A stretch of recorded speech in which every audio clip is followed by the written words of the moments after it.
Momox, vous savez, cette librairie qui envoie ses bouquins de Belgique ou d'Allemagne.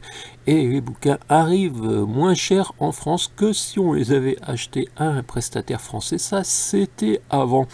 En 2022, Momox a d'abord passé les envois gratuits à partir de 10 euros. Maintenant, c'est 19 euros. Et il semble avoir cessé de vendre sur Rakuten. C'est noté qu'il est en vacances.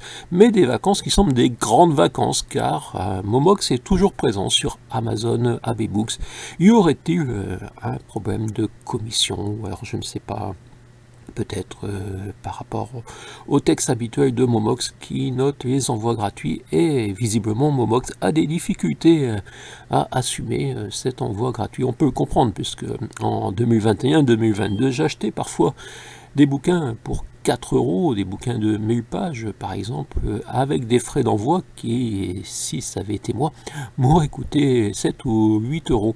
Donc je ne sais pas comment Momox s'en sortait, peut-être avec les envois à l'étranger gratuits. Si, presque. En tout cas, la France a encore ce système pour envoyer à l'étranger, mais pour envoyer en France, vous savez, la poste est devenue un service qu'on ne peut plus vraiment utiliser pour envoyer des bouquins, car il faut aider les libraires, car les libraires savent des bouquins dont les patrons sont dans les grandes fortunes de France. Alors bien sûr, certains diront ce n'est pas vrai, il n'y a que mon distributeur qui est dans les grandes fortunes de France, et peut-être qu'il en reste quelques-uns au fond du magasin qui ne sont pas de ce groupement.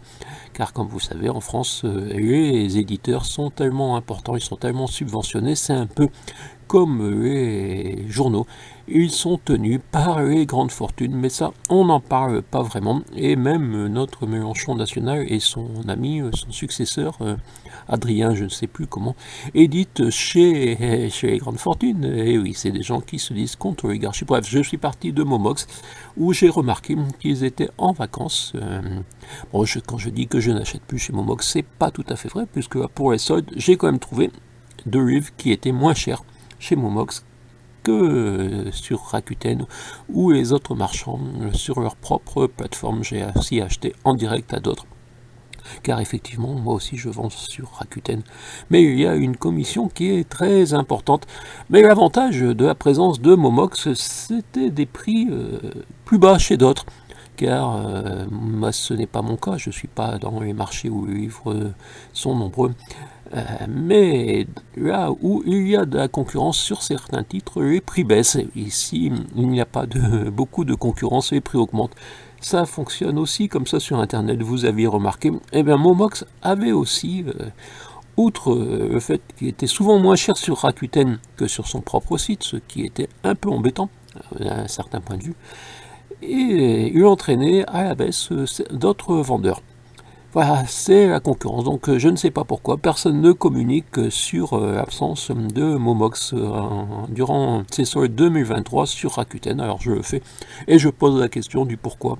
Je ne suis pas certain que j'obtiendrai une réponse, mais on ne sait jamais. Si je ne le fais pas, qui va le faire?